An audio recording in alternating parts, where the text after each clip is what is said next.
नमस्कार प्रिय छात्रों, आज हम फिजिकल केमिस्ट्री में प्लांक्स रेडिएशन लॉ के बारे में स्टडी करेंगे। प्लांक्स रेडिएशन लॉ के बारे में स्टडी करने से पहले एक बार हम पिछले वीडियो में कृष्णिका विकिरण के बारे में हमने पढ़ा था, उसके बारे में पुनः विचार करते हैं। ब्लैक बॉडी रेडिएशंस कर्व द्वारा 3 नियम प्राप्त किए गए थे। वीन्स डिस्प्लेसमेंट लॉ, दूसरा रेले जीन्स लॉ और तीसरा स्टीफन लॉ। क्लासिकल मैकेनिक्स के ये तीनों ही नियम ब्लैक बॉडी रेडिएशंस कर्व को सही रूप से एक्सप्लेन नहीं कर पाए।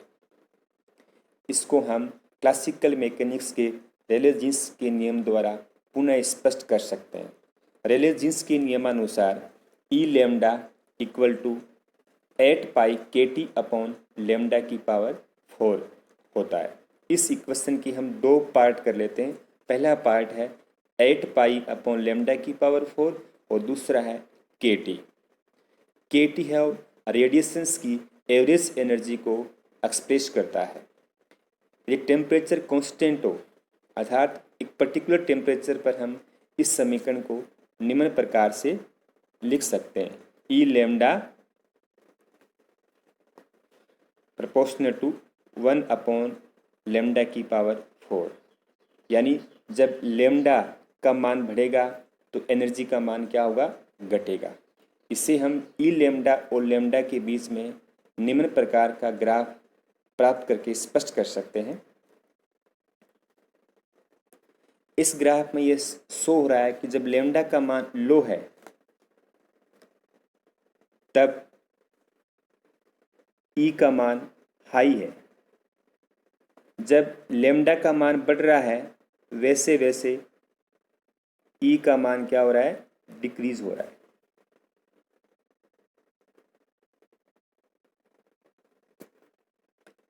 अर्थात जब लैम्डा का मान कम है तो ई का मान बहुत ज़्यादा है।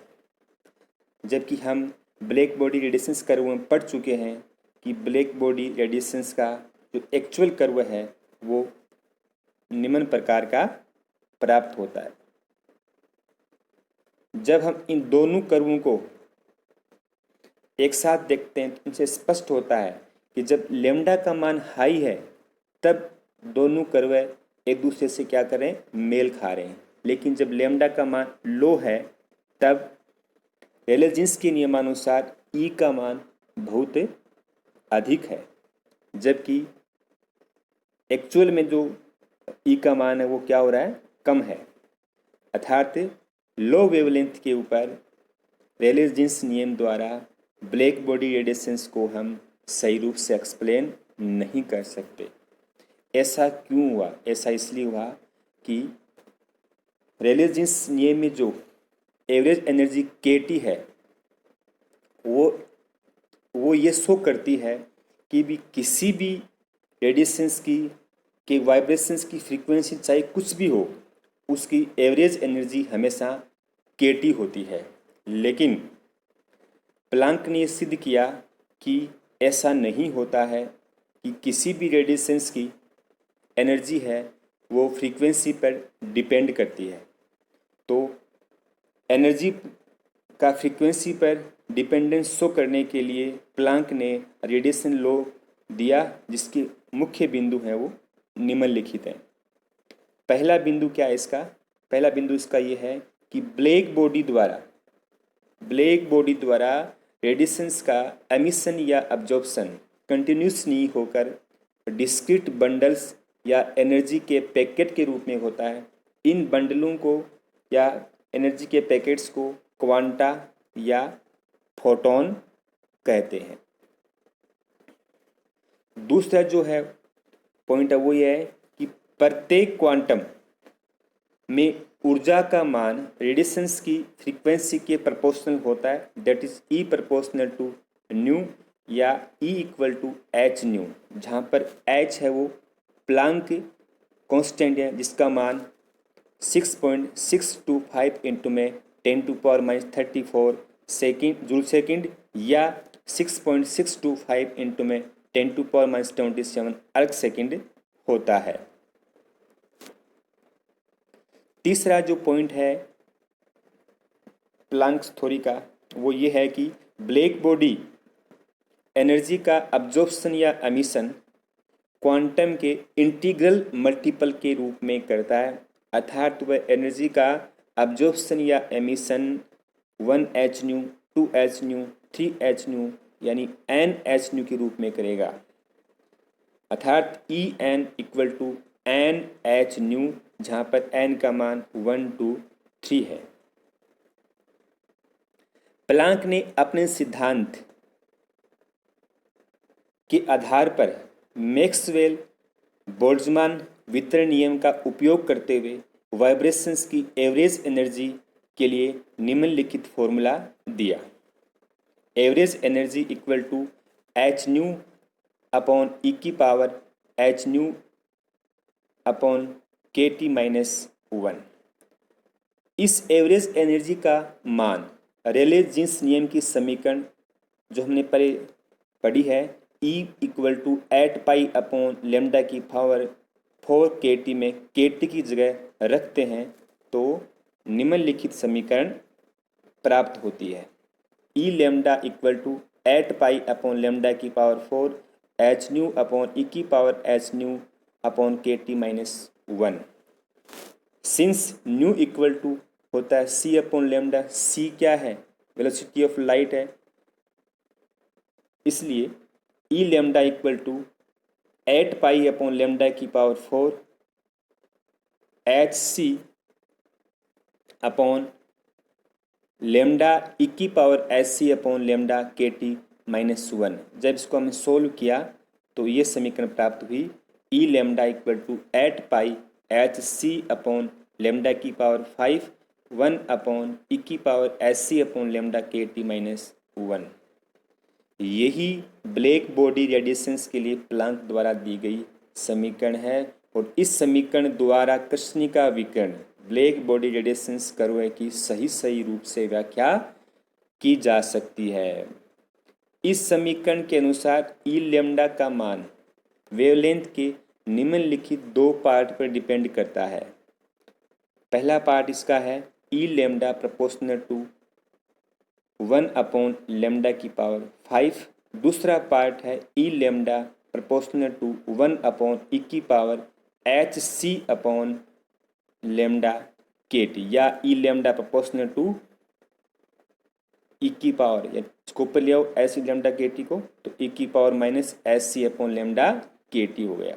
ठीक है, जब लेमडा का मान हाई होता है यानी जब वेवलेंथ क्या हो हाई हो, तब 1 अपॉन लेमडा की पावर 5 फैक्टर है वो क्या होता है डोमिनेंट होता है। तो जब लेमडा का मान लो हो तब एक्सपोनेंशियल फैक्टर ई की power minus S C upon lambda K T dominant होता है, जिससे हम निम्नलिखित कर्व में एक्सप्लेन कर सकते हैं। ई लेमडा प्रोपोर्शन टू लेमडा की पावर 5 पॉइंट पर हम ध्यान देते हैं तो हम देखते हैं कि लेमडा का मान जब बढ़ता है तो ई लेमडा का मान इस कर्व के अनुसार घटता है।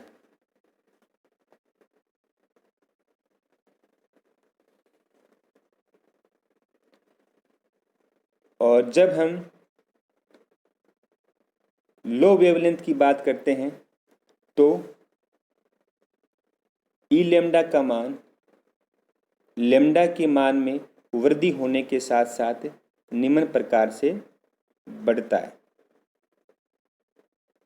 इसका ये मान क्यों बढ़ता है, ध्यान दीजिए आप इक्वेशन सेकंड में कि ई की power minus S C upon lambda K T है। लेमडा का मान जब बढ़ेगा तो ई की power minus S C upon lambda K T का मान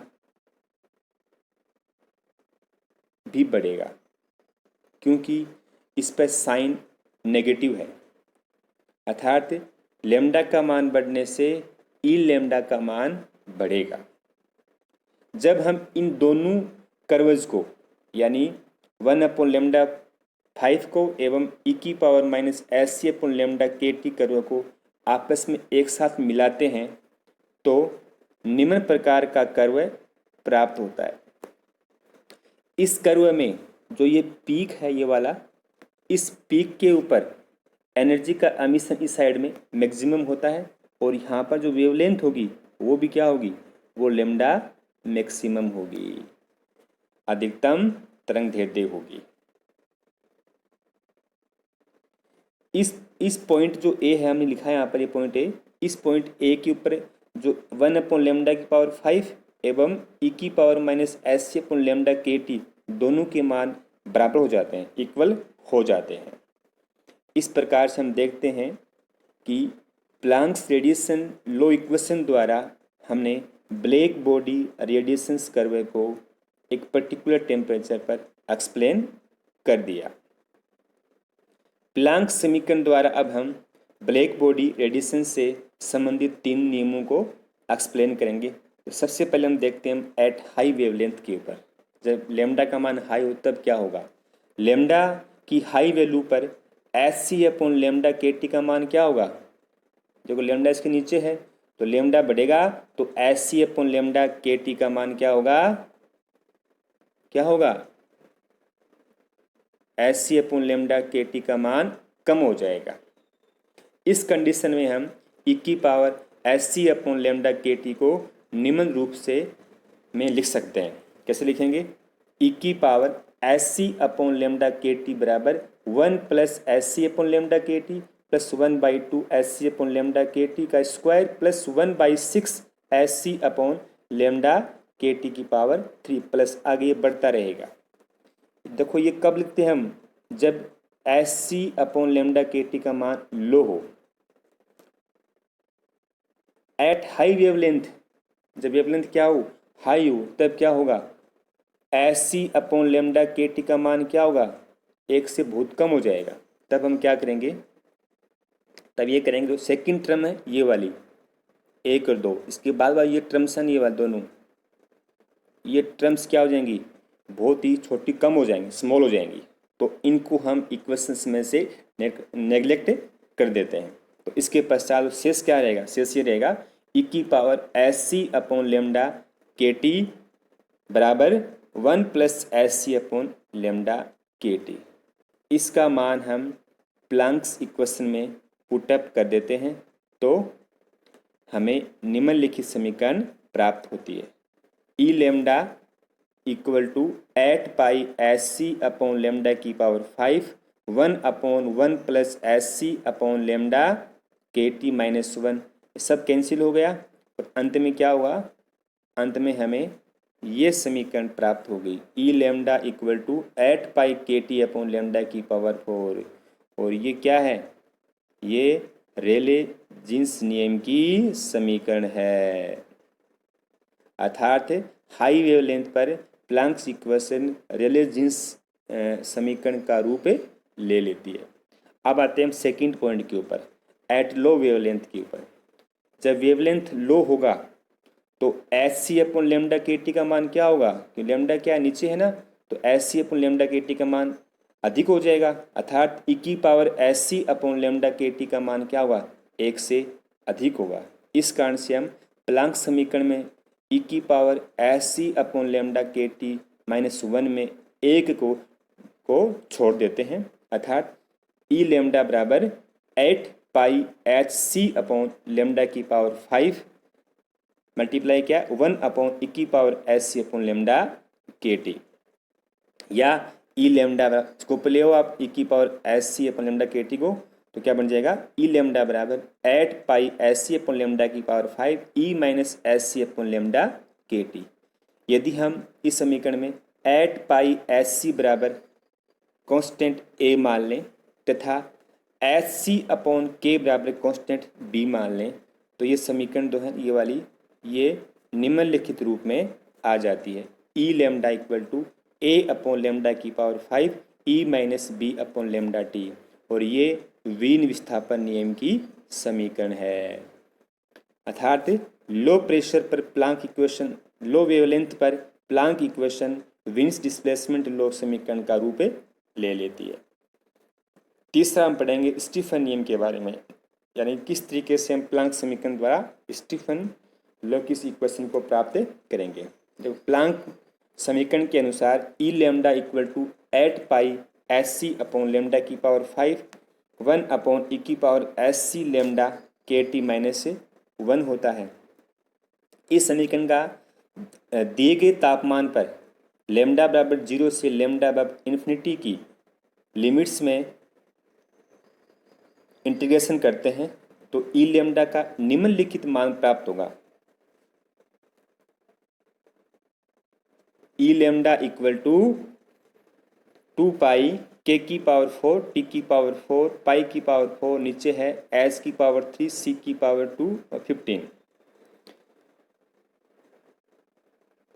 या ई लेमडा इक्वल टू 2 पाई की पावर 5 के की पावर 4 अपॉन 15 एस की पावर 3 सी की पावर 2 और मल्टीप्लाई इसके टी की पावर 4 है। यदि हम इसमें इस वाले पार्ट को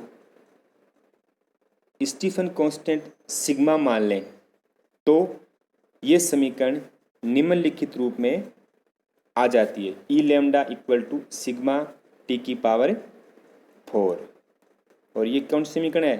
ये स्टीफन नियम की समीकरण है जहाँ पर सिग्मा क्या है? स्टीफन कांस्टेंट है। इसका मान 5.65 इंटू में 10⁻⁵ अर्ग पर सेंटीमीटर स्क्वायर पर सेकंड और पर केल्विन की पावर 4 हो। इस प्रकार से हमने प्लैंक रेडिएशन लॉ द्वारा ब्लैक बॉडी रेडिएशंस को एक्सप्लेन किया तथा साथ में ही क्लासिकल मैकेनिक्स के तीनों नियम means displacement law, Stephen law एवं रेले जीन्स नियम को भी एक्सप्लेन किया। Thank you.